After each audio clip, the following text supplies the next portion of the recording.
News of the Times. The Essex poisoner Mary May and the 5-year hunt for Britain's husband killers. Essex, 1848.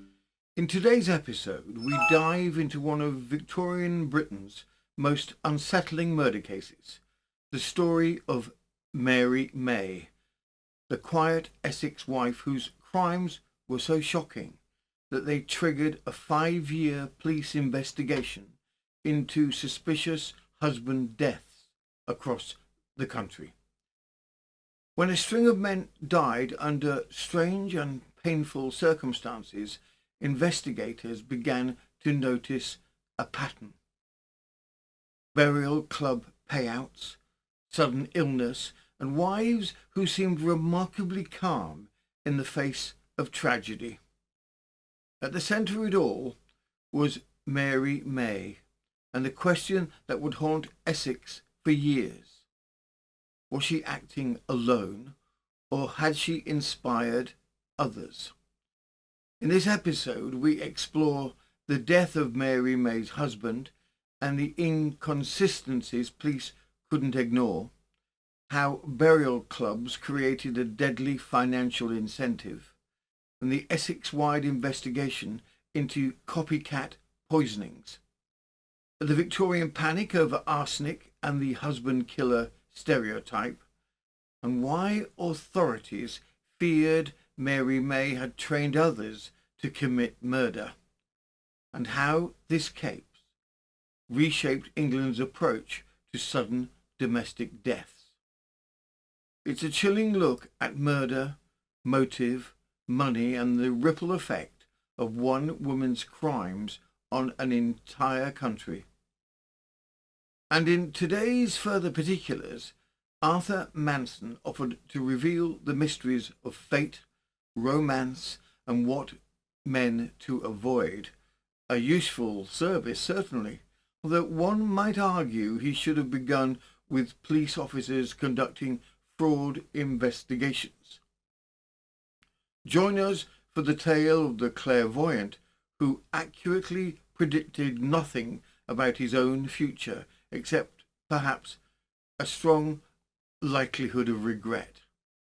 So sit back, relax, and prepare to enter a world where a single death could spark panic across an entire country, and where one woman's crimes forced the police to rethink everything they thought they knew about domestic murder.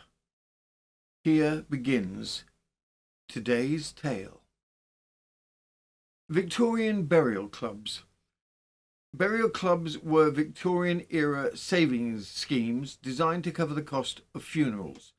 For just a few pence a week, a person could pay into a local club, often run by friendly societies, pubs, or small insurance agents, and upon death, the club would pay out a lump sum to the beneficiary to cover burial expenses. They were extremely cheap, especially at the lower end. Even the poorest families could afford them, and many people held multiple policies at once to ensure a decent burial. But there was a darker side. Because burial clubs required no medical examination, no confirmation of ill health, and, astonishingly, no proof that the insured person had even agreed to be insured, it was perfectly possible to take out a policy on someone else's life without their knowledge. All the club required was the person's name, their age or your best guess, and the weekly premium. The payout went to whoever paid the subscription, not the supposedly insured person. This created a dangerous loophole. A very small financial investment could yield a significant payout, particularly if the beneficiary had reason to speed matters along. For investigators, this made burial clubs a recurring red flag in suspicious domestic deaths and a recurring feature in cases just like Mary May's.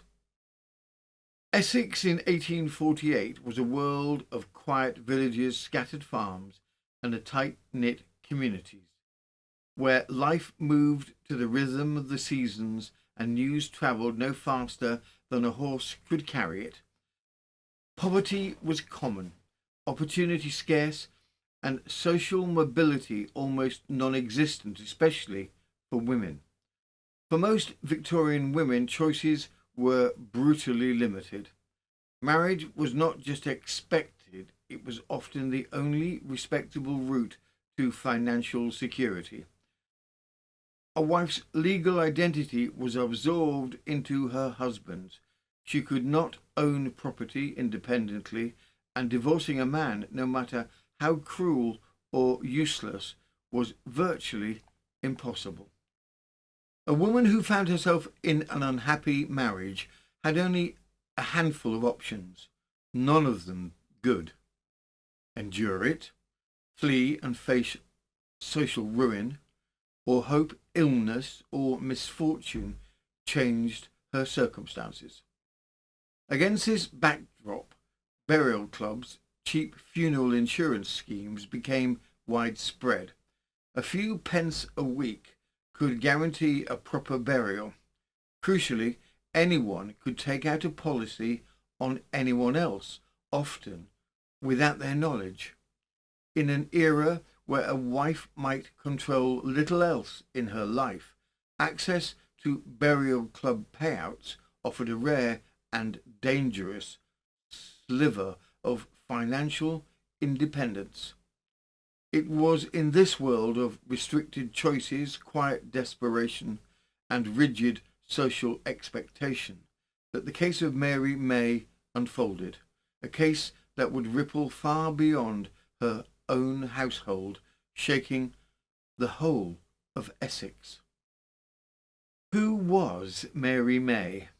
Mary May lived in the quiet rural village of Wicks, just outside Harwich, on the northeast edge of Essex, a small, close-knit community where everyone knew one another's business, or believed they did. At the time of the event, Mary was 38 years old, married to her second husband, and managing a bustling household that blurred the line between family, home, and small enterprise.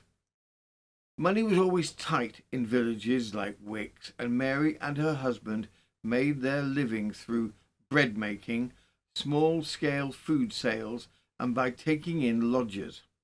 The arrangement was common in agricultural Essex.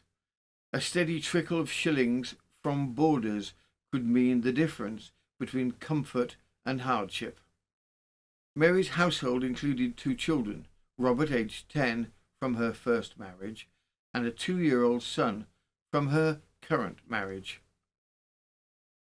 Alongside them were the 2 lodgers, Spratty Williams, William Spratty Constable, and James Simpson.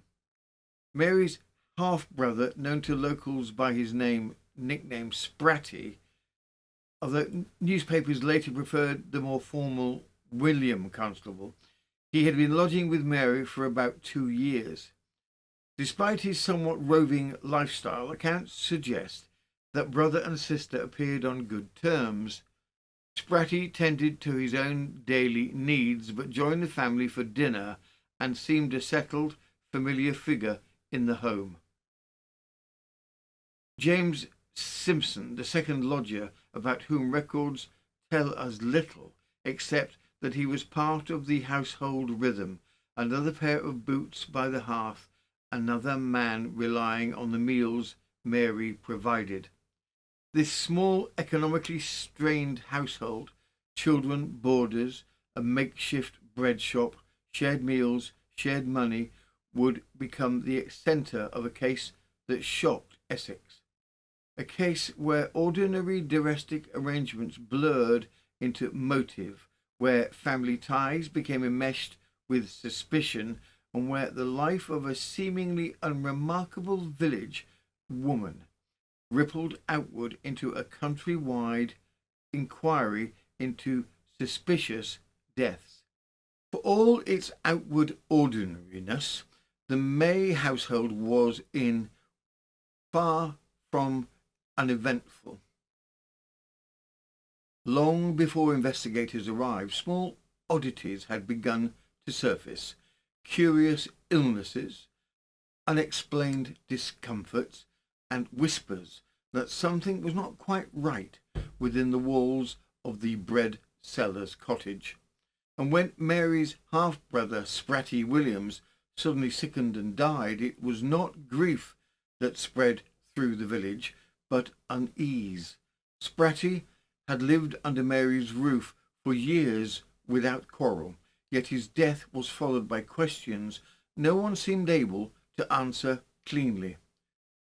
It was enough to draw the attention of Mr. Codd, the coroner, whose quiet arrival in the village marked the beginning of what would become one of Essex's most unsettling inquiries. What began as a single suspicious death quickly broadened into something far more disturbing, a pattern, a method, and fears that the tragedy in Wicks might not be an isolated case at all. From the Weekly Chronicle, the 15th of July, 1848. Atrocious murder by poisoning for burial fees. Suspicious death of 14 children. For several days past, Mr. Codd, the coroner, has been pursuing a most searching investigation into the whole of the facts, and at 10 o'clock on Friday night, the inquiry terminated in a verdict of wilful murder against a woman named Mary May for feloniously administering arsenic to her brother, the deceased, and thereby causing his death.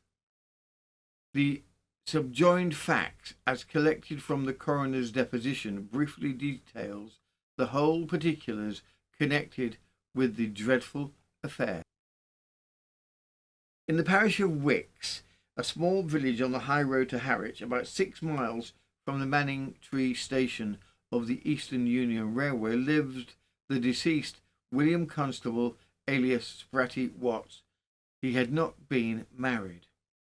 He maintained himself by selling trifling things about the country, and for comfort's sake lodged in the house of his sister, Mary May, a married woman.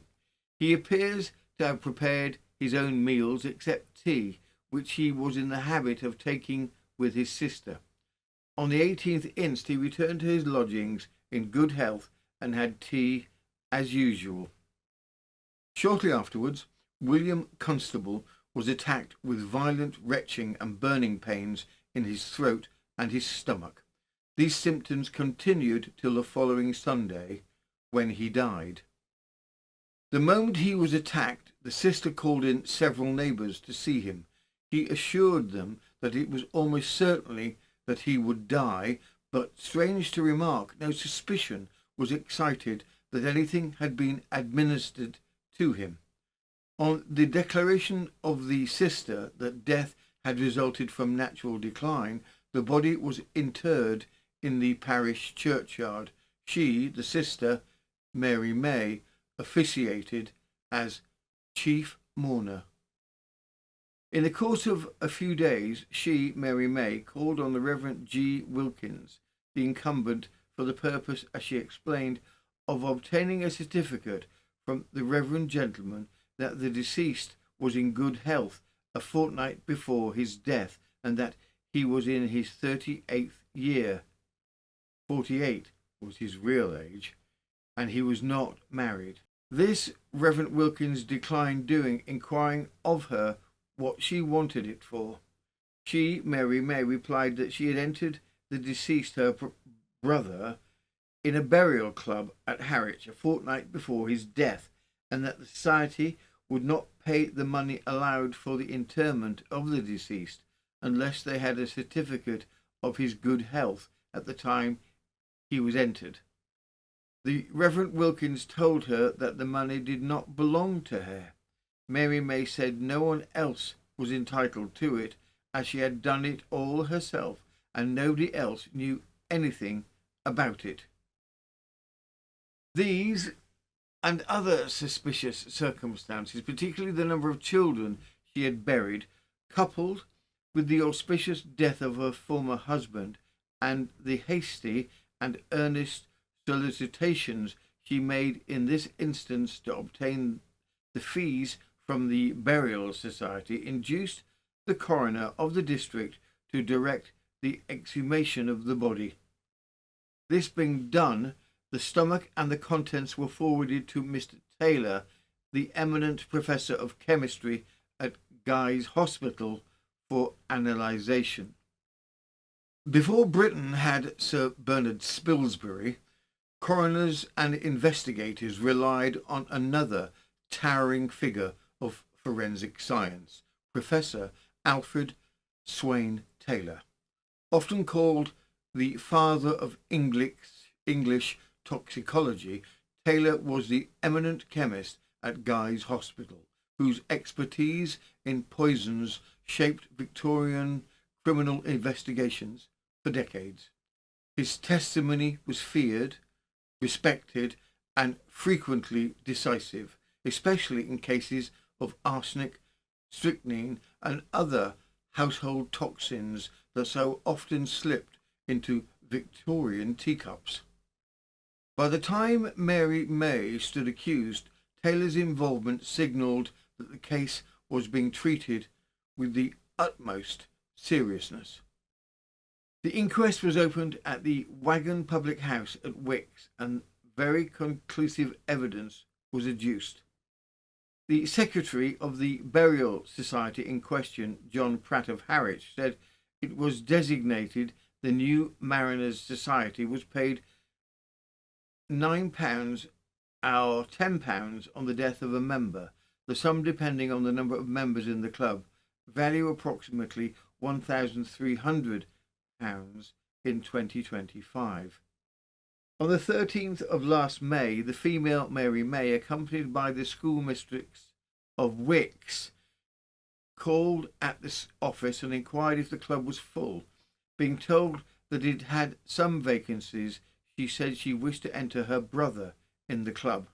He was a healthy man and had never known him to have a day's illness in her life, and that he was only 35 years of age.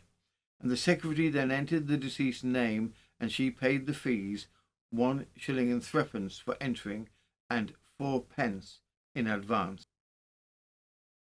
On the 6th of June, the schoolmistress brought 2 shillings for the payments due, and he, the secretary, heard no more of the party till the 11th of June, Sunday, when a man brought a note signed by Mrs. May stating that Constable had just died from strong inflammation, and that the schoolmistress had seen him a short time previously.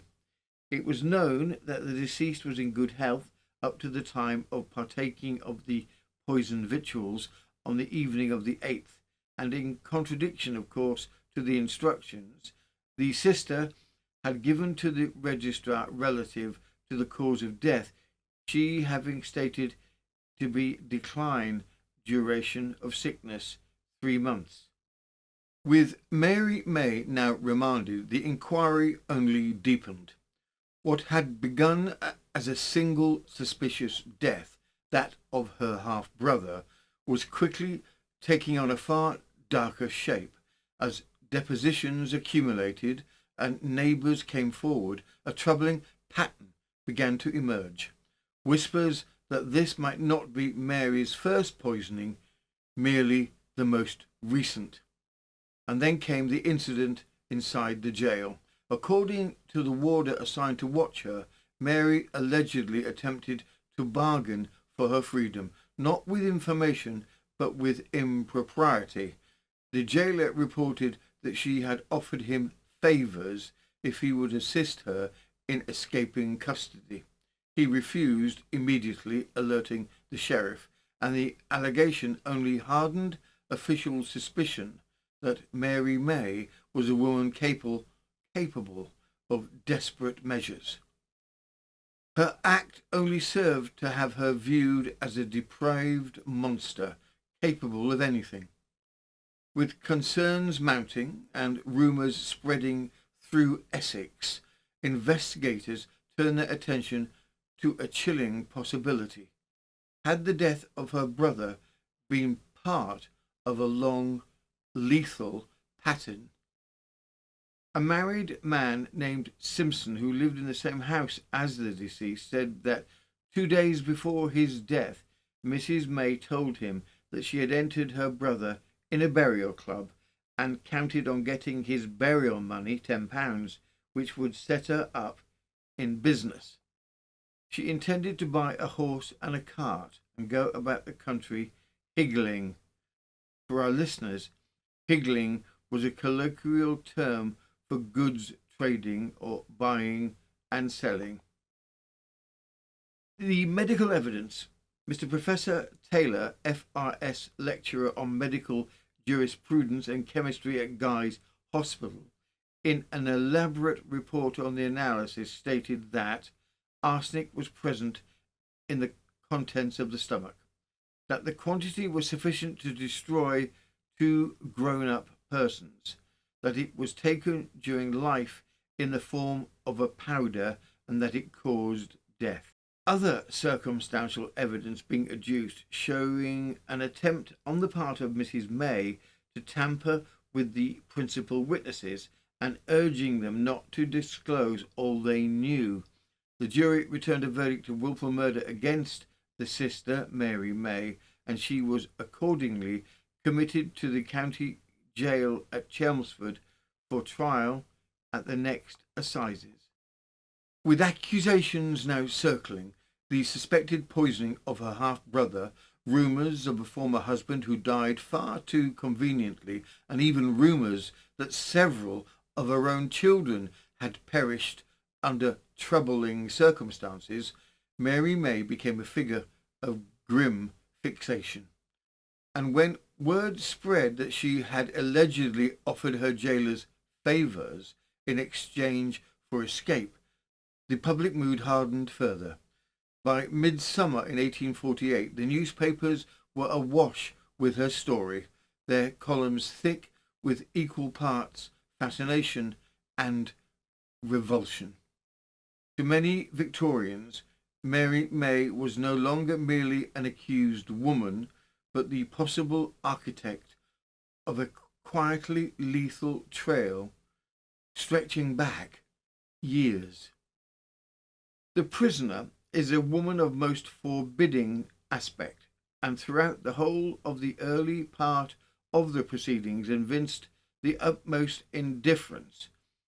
She had been married twice and had 16 children, all of whom, with the exception of one, have died under considerable suspicion. Their exhumation is expected to appease the excitement in the district. As Mary May awaited trial, authorities widened their search for answers. In her half-brother's death, if it had been deliberate, what of the others who had died under her roof? Orders were issued to exhume the bodies of her former husband and several of her children, in the hope that modern toxicology testing might reveal a pattern long hidden. But the reality of rural Victorian burial quickly frustrated those hopes. These were the graves of the poor, shallow, cheaply made, and often vulnerable to damp soil and flooding. When the coffins were opened, investigators found that time and the elements had done their work with ruthless efficiency. The remains were far too compromised for reliable scientific examination. In several cases, there was little more than soft, indistinct material where a body had once been. With no recoverable tissue and no preserved stomach contents, the broader suspicions surrounding Mary May could not be proven. The exhumations yielded only frustration and deepened the unsettling sense that, had the burials been different, a far clearer picture of her past might have emerged. The trial and evidence. The evidence against Mary May was circumstantial but damning.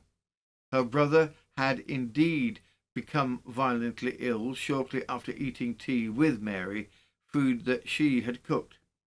Her 10-year-old son was called to give evidence. He reported having seen her take something from a paper which she put into the porter, and having boiled it, handed it to her brother, although he did not see him drink it.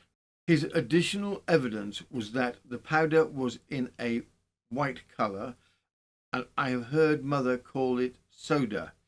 She had put it into the beer many times before. 10 grams of arsenic were found in William's stomach in the post-mortem, enough to kill 2 men. Mary had placed her brother in the burial club approximately a fortnight before, lying about his age and her age. Neither her brother nor her husband were aware of this. Mary had attempted to retrieve the insurance money very quickly after her brother's death, giving false information as to the cause of his death. Mary was known to have gone to the chemist's to purchase arsenic. Whether she had actually purchased the arsenic was not recalled. Lastly, the other lodger, James Simpson, who shared a room with William, stated that Mary had told him about her brother's membership in the death club at the time of William's illness. He reported her as having expressed her wish for God to take him, her brother, away, so she could bury him respectably and get a donkey and a cart. The defence gave an impassioned plea focusing on the circumstantial nature of the evidence. No one had actually seen her poison her brother, and no traces of arsenic could be found in the house. The jury took 20 minutes to find her guilty. The judge, in his sentencing, exhorted Mary to make use of the short time that may remain to you to make your peace with God that you have offended. Mary May struck to her plea of innocence. I did not do it. I am innocent. Strenuous efforts were made to secure a commutation of Mary May's sentence, with petitions urging that her life be spared in favour of penal servitude, but the appeal found little sympathy. By now, she stood under the shadow of far more than a single poisoning. Rumours of a former husband, multiple children, and even neighbours dying in suspicious circumstances had gathered around her like a storm. In the end, those suspicions weighed heavily, and the Home Office allowed the law to take its course.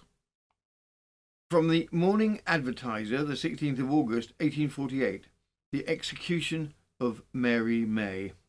This morning at 9 o'clock, Mary May, who was condemned to death by the Lord Chief Baron at the late Essex Assizes for poisoning her brother, William Constable, alias Watts, underwent the extreme sentence of the law on a scaffold erected over the entrance of the county jail at Springfield. It may be remembered that her object in committing the fiendish act was the obtainment of a few pounds from a burial society at Harwich, of which she had made her unfortunate relative a member unknown to him. It has already been made known that most energetic measures were taken in several towns in the country, especially among the Society of Friends, to induce the Crown to spare her life, and a deputation with that object in mind, headed by Sir E. N. Buxton, Bart., F.M., recently had interviewed with the Secretary of State on the subject.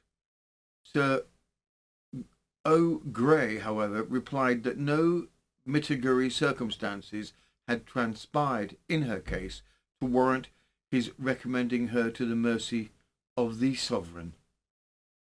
For several days after her fate had been declared, she displayed great sullenness and apparent obstinacy of temper.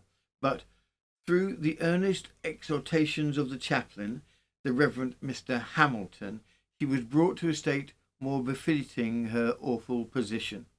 On Saturday evening, she was removed from the old jail, the females' prison, in the centre of the town, to that at Springfield, where she had to undergo the dreadful sentence.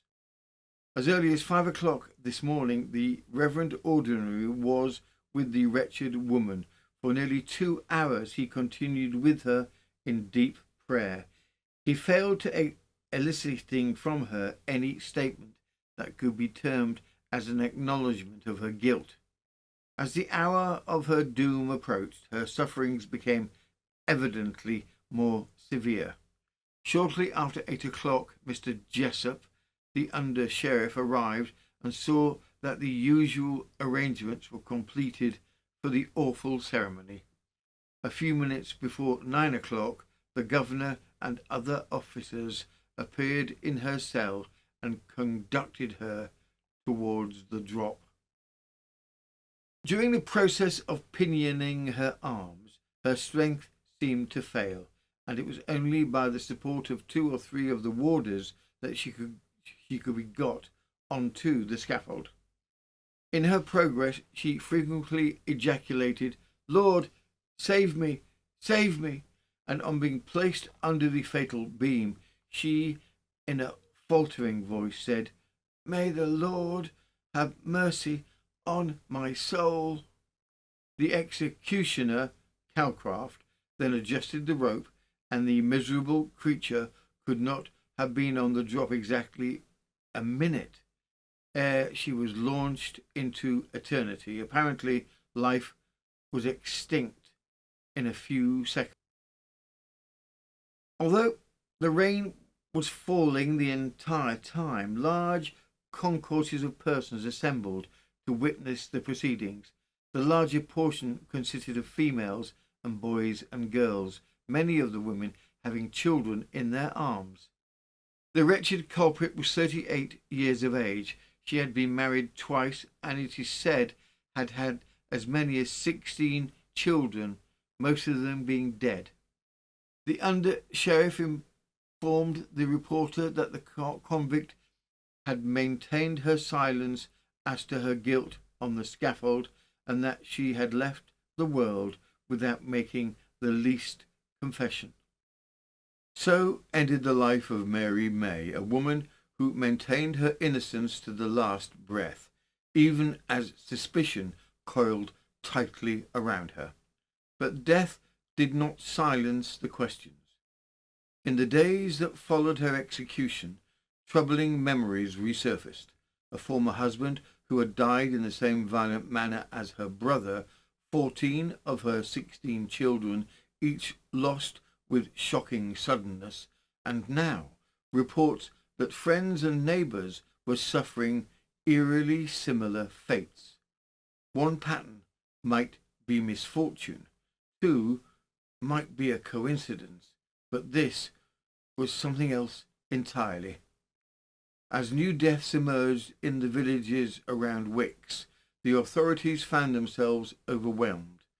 Which cases were connected? Which were copycats? And how many tragedies had been set in motion long before Mary May ever stood in the dock? These anxieties burst into the public record with the next startling report. From the Clonmel Chronicle on the 5th of September 1848, discovery of more horrible murders by poisoning. Another most atrocious murder by secret poisoning has, within the last 2 or 3 days, been discovered in the neighbourhood of Wicks, connected with which are some unpleasant statements implicating one or more females with other murders, which have led to the most painful excitement throughout this part of the county. The particulars, as far as we have been able to collect them, show that the wretched woman Mary May, who was executed at Chelmsford Jail on Monday week for the murder of her brother at Wicks for his burial fee, urged and advised the commission of the dreadful crimes, one of which at least had been clearly established. Some surprise had been manifested at the course the authorities adopted in not investigating other charges of murder in which Mary May was said to be implicated, and a general opinion is held amongst the police that she not only disposed of her former husband by the same horrible means, but also several of her children. She had 16 children. 13 or 14 children died suddenly.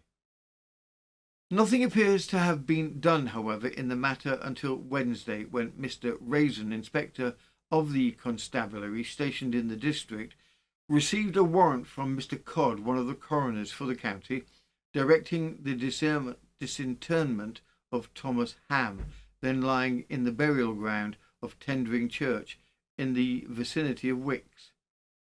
This party was the husband of a sister of Mary May, whose death took place in April last year. He appears to have been a steady, industrious man and had accumulated a little money. His wife, however, was not so frugal, being rather irregular in her conduct. Ham quarrelled about a man named Southgate, and soon afterwards he was suddenly attacked with sickness and died in a few hours. There was no inquest held, his death, like the other suspected cases, being registered as from natural causes. His remains were interred in Tendring Church and exhumed, as before stated, on Wednesday. A coroner's jury was impanelled on the same day, and Messrs. Manthorpe and Son were directed to secure the stomach for analysation by Professor Taylor, who is an eminent lecturer on chemistry at Guy's Hospital.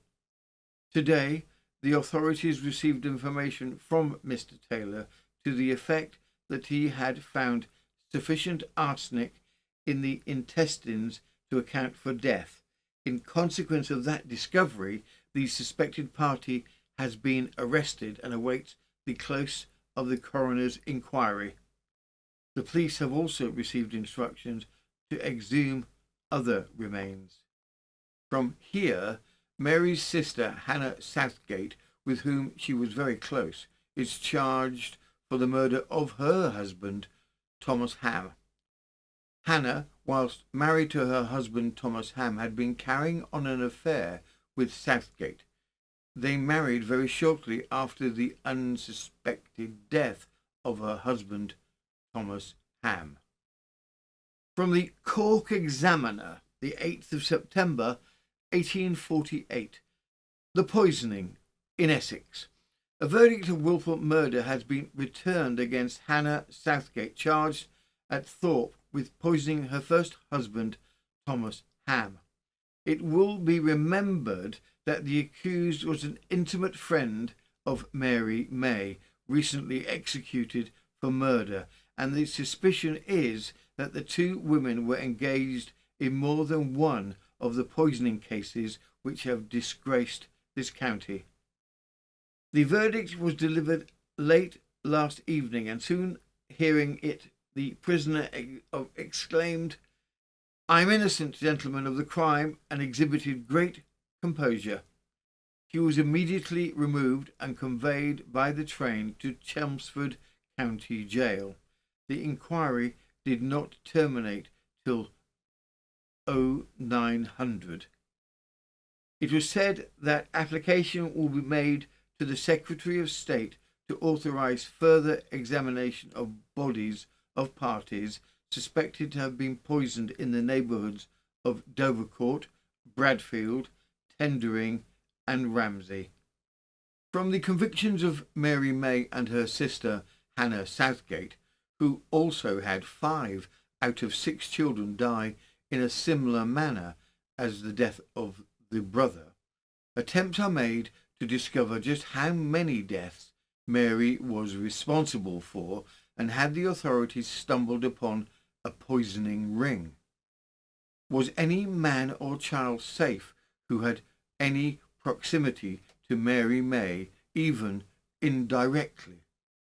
More police investigations ensue, with mysterious death having occurred with Mary May's circle of friends. The husband of her sister, Hannah Southgate, died suspiciously. The husband of a Mrs. Button, who was on intimate terms of friendship with Mary, died suspiciously. The husband of Mrs. Palmer, another friend of Mary's, dies suspiciously.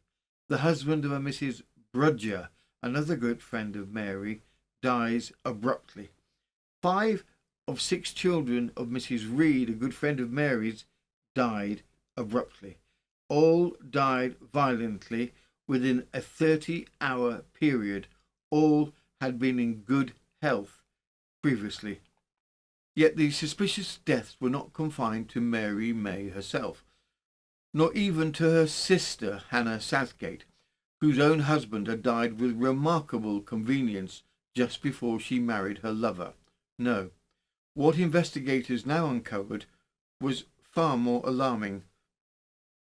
Across Essex, several friends and close acquaintances of Mary May appeared to have suffered similar fortunate bereavements, husbands dead at just the right moment, children removed at moments of financial strain, all wrapped in the same pattern of sudden illness and burial club payouts. Whispers began to spread of a society of women quietly perfecting the art of domestic poisoning, and the government, confronted with the possibility of an organised death club, was horrified. It was against this backdrop that the Times published its chilling report. From the Times, the 15th of September 1848. The late poisoning in Essex. Discovery of more atrocious murders. A searching investigation has been set on foot by the authorities during the last few days amongst the inhabitants of Thorpe, Kirby, Ramsey, Wicks, Missley, Bradfield, Great Oakley and places adjacent, in consequence of the suspicions which has been raised that the system of poisoning has been carried on to a much larger extent than originally supposed. There is every reason to fear, judging from the circumstances which have transpired, that the husbands and children of a great number of women who were on habits of intimacy with Mrs. May and Mrs. Southgate have been destroyed. The case to which the authorities are now principally directing their attention is that of a person named Nathaniel Button, formerly a resident in the parish of Ramsey, who died in September 1846, a few days after the death of Mrs. Mary May's husband. It was ascertained that Mrs. Button was on intimate terms of friendship with Mrs. May and Mrs. Southgate. From the evidence it appears that Button was well until the day before his death. He was seized with sudden illness after partaking of some food which had been prepared for him by his wife, and died in a few hours. The next case under investigation is that of a person named Palmer, resident in Ramsey, who died shortly after Button, under somewhat similar circumstances. He had been at work until the day before his death, and up to that time had been in perfect health. After partaking of some food which was cooked by his wife, he became sick. He retired to bed and within a few hours died in frightful agony. The case of Phoebe Reed, one of the witnesses against Mrs. Southgate, is also under investigation. Reed deposed that Mrs. Ham, or Mrs. Southgate, had had 6 children, but that only one of them was then alive. Mrs. Southgate then pointedly asked Reed how many children she had had.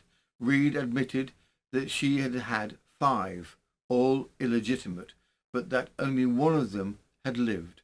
From the fact that none of the children had been ill more than a day or 30 hours at the most, The whole of these bodies had to be disinterred.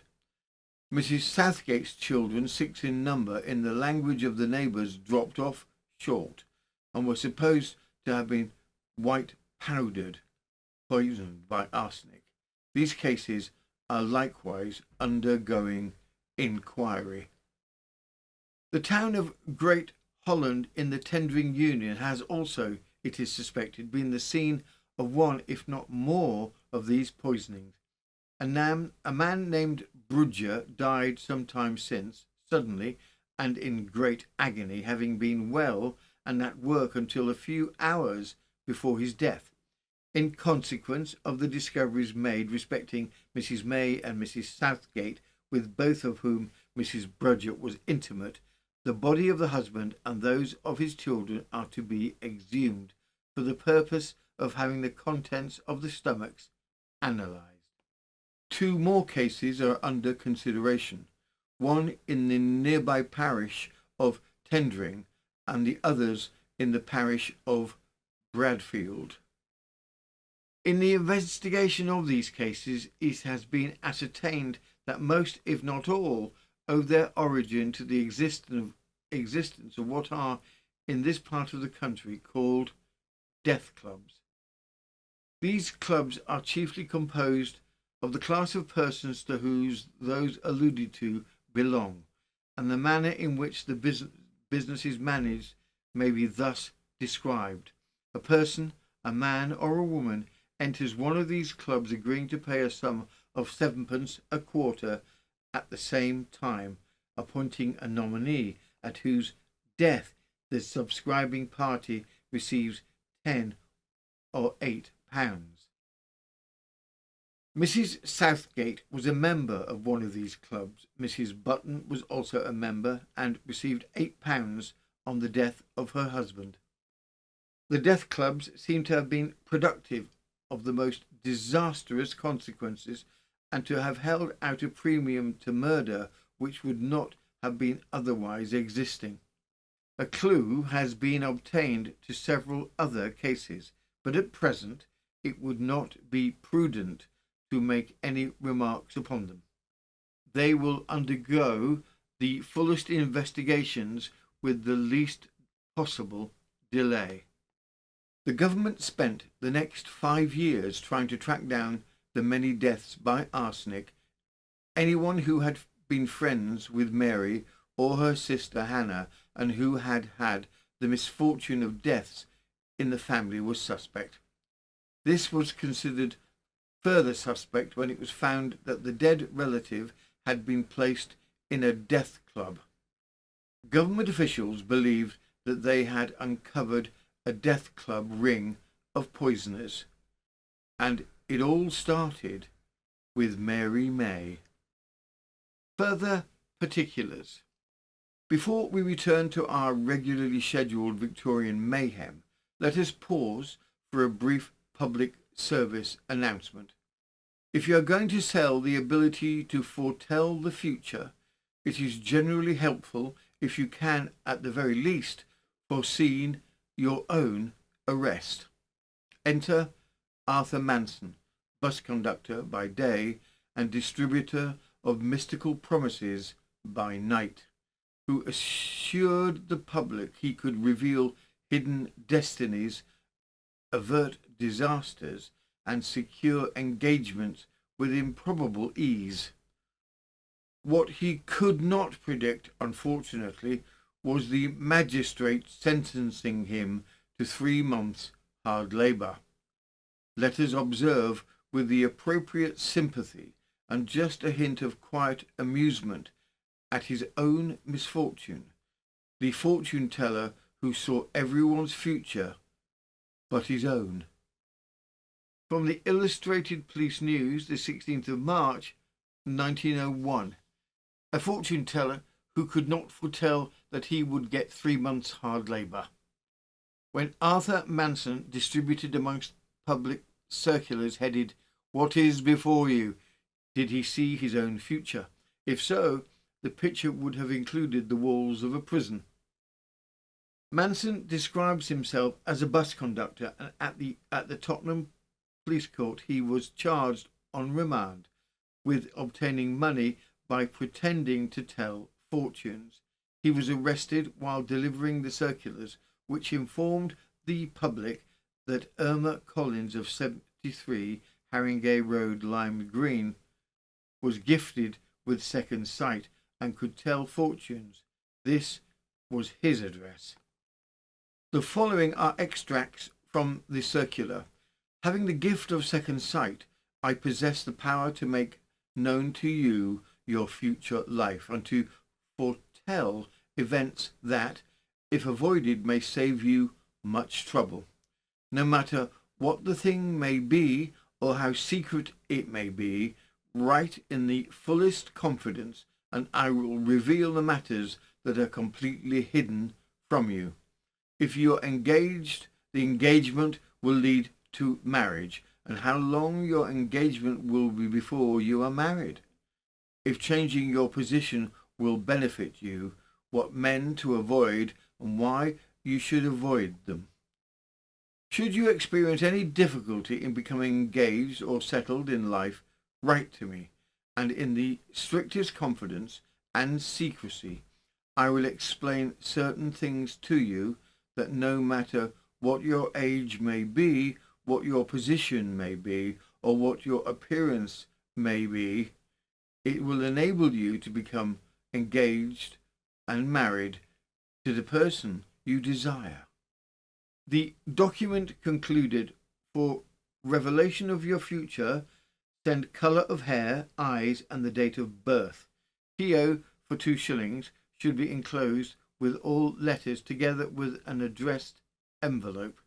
It was stated that in Manson's premises several hundred letters were found, including 30 from a domestic servant, those latter being unfit to be read in open court, and that Manson told a detective he received letters for Esme Collins and forwarded them to a house in New Bond Street.